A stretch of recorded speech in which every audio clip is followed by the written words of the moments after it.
Good morning. Carrying on in Second Chronicles, and we're going to read chapters 9 and 10 this morning. So if you'd like, grab your Bibles and read along with me. Chapter 9. Now when the queen of Sheba heard of the fame of Solomon, she came to Jerusalem to test Solomon with hard questions, having a very great retinue. Camels that bore spices, gold in abundance, and precious stones. And when she came to Solomon, she spoke with him about all that was in her heart. So Solomon answered all her questions. There was nothing so difficult for Solomon that he could not explain it to her. And when the queen of Sheba had seen the wisdom of Solomon, the house that he had built, the food on his table, the seating of his servants, the service of his waiters and their apparel, his cupbearers and their apparel, and his entryway by which he went up to the house of the Lord, there was no more spirit in her. Then she said to the king, It was true report which I heard in my own land about your words and your wisdom. However, I did not believe their words until I came and saw with my own eyes, and indeed the half of the greatness of your wisdom was not told me. You exceed the fame of which I heard. Happy are your men, and happy are these your servants who stand continually before you and hear your wisdom. Blessed be the Lord your God, who delighted in you, setting you on his throne to be king for the Lord your God. Because your God has loved Israel to establish them forever, therefore he made you king over them, to do justice and righteousness. And she gave the king 120 talents of gold, spices in great abundance, and precious stones.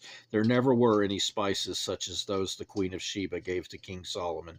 Also the servants of Hiram and the servants of Solomon, who brought gold from Ophir, brought algum wood and precious stones. And the king made walkways of the algum wood for the house of the Lord, and for the king's house, also harps and stringed instruments for singers. And there were none such as these seen before in the land of Judah. Now King Solomon gave to the queen of Sheba all she desired, whatever she asked, much more than she had brought to the king. So he turned and went to so she turned and went to her own country, she and her servants. The weight of gold that came to Solomon yearly was 666 talents of gold, besides what the traveling merchants and traders brought. And all the kings of Arabia and governors of the country brought gold and silver to Solomon. And King Solomon made 200 large shields of hammered gold. 600 shekels of hammered gold went into each shield. He also made 300 shields of hammered gold. 300 shekels of gold went into each shield. The king put them in the house of the forest of Lebanon. Moreover, the king made a great throne of ivory, and overlaid it with pure gold. The throne had 6 steps with a footstool of gold, which were fastened to the throne, that were armrests on either side of the place of the seat, and 2 lions stood beside the armrests. 12 lions stood there, one on each side of the 6 steps. Nothing like this had been made for any other kingdom. All King Solomon's drinking vessels were gold, and all the vessels of the house of the forest of Lebanon were pure gold. Not one was silver, for this was accounted as nothing in the days of Solomon. For the king's ships went to Tarshish with the servants of Hiram. Once every 3 years the merchant ships came, bringing gold, silver, ivory, apes, and monkeys. So King Solomon surpassed all the kings of the earth in riches and wisdom, and all the kings of the earth sought the presence of Solomon to hear his wisdom, which God had put in his heart. Each man brought his present articles of silver and gold garments, armor, spices, horses, and mules at a set rate by year by year. Solomon had 4,000 stalls for horses and chariots, and 12,000 horsemen, whom he stationed in the chariot cities with the king at Jerusalem. So he reigned over all the kings from the river of the land of the Philistines as far as the border of Egypt. The king made silver as common in Jerusalem as stones, and he made cedar trees as abundant as sycamores which are in the lowland. And they brought horses to Solomon from Egypt and from all lands.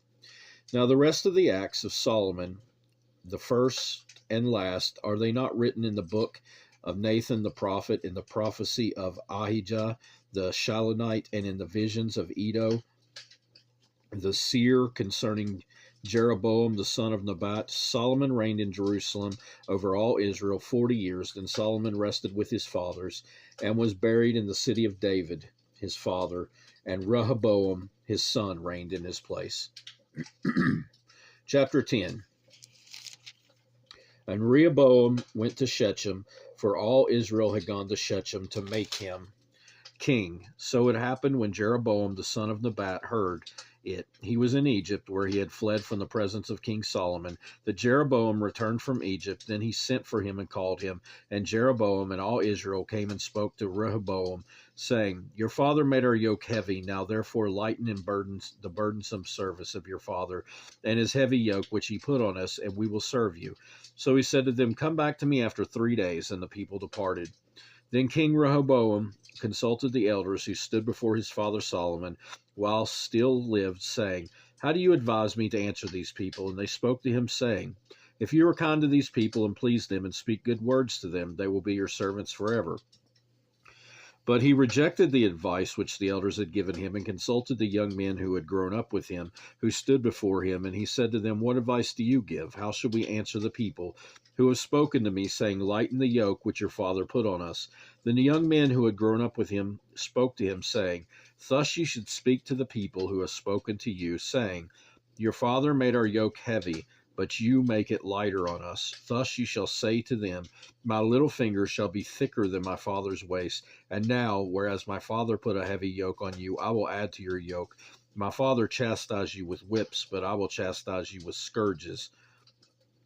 So Jeroboam and all the people came to Rehoboam on the 3rd day, as the king had directed, saying, Come back to me on the 3rd day. Then the king answered them roughly. King Rehoboam rejected the advice of the elders, and he spoke to them according to the advice of the young men, saying, My father made your yoke heavy, but I will add to it. My father chastised you with whips, but I will chastise you with scourges. So the king did not listen to the people, for the turn of events was from God, that the Lord might fulfill his word, which he had spoken by the hand of Ahijah the Shilonite to Jeroboam the son of Nebat.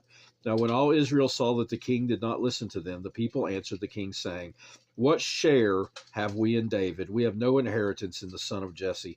Every man to your tents, O Israel. Now see to your own household, David. So all Israel departed to their tents, but Rehoboam reigned over the children of Israel who dwelt in the cities of Judah. Then King Rehoboam sent Hadoram, who was in charge of revenue, but the children of Israel stoned him with stones, and he died. Therefore King Rehoboam mounted his chariot in haste to flee to Jerusalem. So Israel had been in rebellion against the house of David to this day. And that will do it for this time. God willing, we'll be back soon to read more in 2nd Chronicles. Please read your Bibles for yourselves, and I hope you have a great rest of your day. Goodbye.